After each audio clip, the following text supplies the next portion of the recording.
All right, Andres here from Linx Digital. We're gonna answer some of your common questions from our Facebook group, the YouTube ad buyers, as well as on our channel. So let's dive right in with some questions, shall we? All right, so Zach Bale asks, hey, is it normal to have campaigns, parentheses, he has max conversions, that not spend any money, targeting custom audiences with like 1 billion to 10 billion weekly impressions? Thank you. All right, Zach, well, thank you for your question. So there's a few things here, okay, that need to be clarified. Was the custom audience set up properly? You know, we would need to kind of look at inside your custom audience and see if you were able to set that up properly, if basically that keyword that you set up or that URL actually has some volume in there, right? Well, I guess you did say that, you know, it does have 1 billion to 10 billion weekly impressions. Well, we need to check a couple of things if it was set up properly. Also, were your ads approved, right? That's one thing that a lot of people may, you know, overlook, but sometimes they may be approved with some limitations and they won't be served. So that's one thing to look at. Another thing is how much is your budget, right? So depending on what you have, it may be your budget is not large enough. So that's one thing to take into account as well, Zach. But one of the main things is you want to identify what's going on in the account. Why is it not spending, right? If you check all these things, check them off, you know, you find out your ads are approved, they're eligible, and the status, then I would reach out to Google and see and find out, hey, why is my ads are not spending? My ads are not serving, right? So that's the recommendation there, Zach. All right, question number 2. You got Josner St. Till. Do you guys recommend running YouTube ads for real estate agents? Is it too expensive? Are the targeting options trash, as some say? I'm trying to start doing this for them, but don't want to do stuff that doesn't help them. And what other local businesses does YouTube ads work for, seemingly?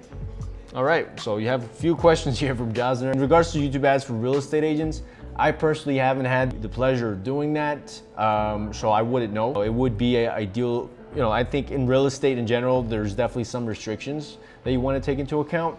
Not to say that it's not good to advertise. There may be a way that you can do it.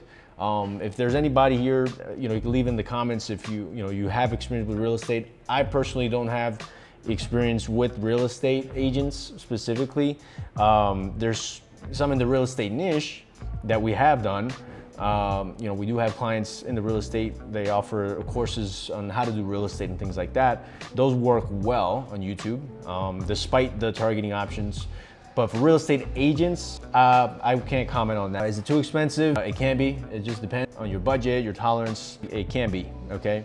Are the targeting options trash for some say? I wouldn't say trash. I would say there's some limitations. Again, depending on what your offer is, but you know, we've done in the real estate niche quite well, and we've scaled a lot of accounts that are in real estate with even the limitations, right? So you can actually appeal some of these limitations, right? Where, you know, if you can't target, if you exclude 18 to 24, it'll say, oh, there's restricted targeting and then your campaign won't serve. Well, you can appeal that. Let's say your offer can merit that appeal. If not, then it may be limiting for you, okay? What other local businesses does YouTube ads work for? Well, Shash interviewed somebody recently. They do, I believe, insurance for local companies. So there's a video up here that you can take a look at. The guy gets like 300 leads a day for local insurance companies. So that may be something to look into, Josner. If that's something that, you know, it seems that you're offering YouTube ads as a service. So definitely train it up. And remember, you know, if you feel underprepared, you can always get our course. The link is below here. And you can get obviously more well-versed with YouTube ads before offering the service in these niches that we're talking about here. Okay, thanks for your question. James Nicholson asks, anyone using product and brand consideration ads for webinars? They sound great, so they keep seeing variants of your ads until they sign up or don't. Love to hear your feedback on them. I have not used that specifically. That's certainly something that can be worth testing. I can't comment on this. We typically go for the drive conversions. So we're going for either sales leads. We kind of already in scaling mode where we're taking on a lot of clients. But those are certainly things that are worth testing for sure. Okay, especially if you have, if you've seen that some people have had success with that. So it'll be good to test out. Hey guys, before we move on, I wanted to talk about something very special very quickly. If you are interested in running or are already running YouTube ads, this is for you. I wanted to introduce you to a few people that are killing it with YouTube ads. Mike made over $1.5 million with e-commerce YouTube ads. Bastian did over $300,000 for a client at a 10x ROAS. Boyd's making $5,000 a day with his course. Kale made a client $40,000 from just $8,000 in ad spend. Lloyd made a client $33,000 from $12,000 in ad spend. Do you know what the one thing they have in common? They're all part of my Expert YouTube Ads training program. We have the most technical YouTube ads course in the market with live weekly calls, a Facebook group where you can ask any question you want about YouTube ads, and more.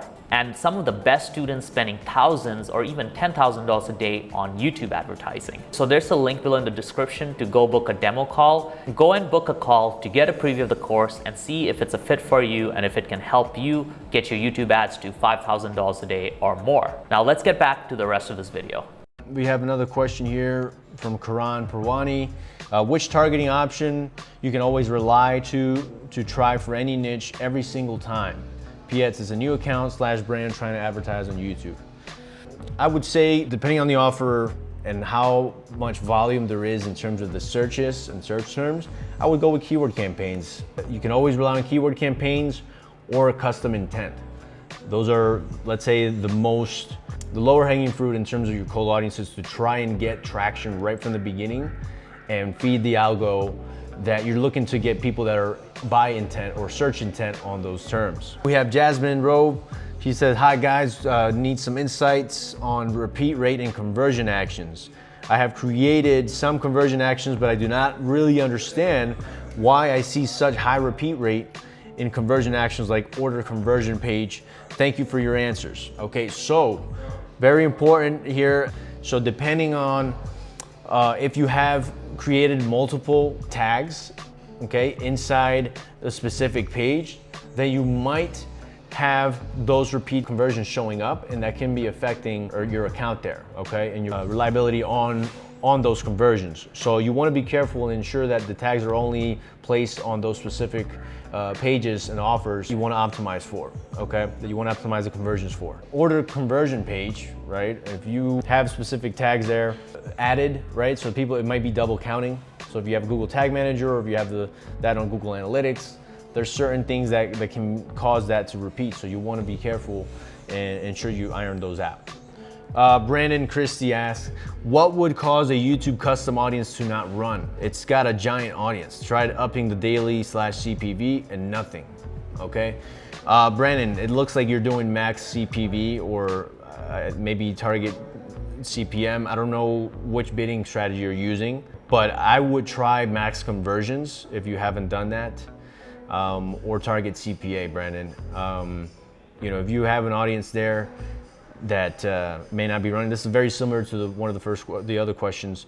So you'll want to try a different bidding strategy for sure, and see if you can get the campaign to run.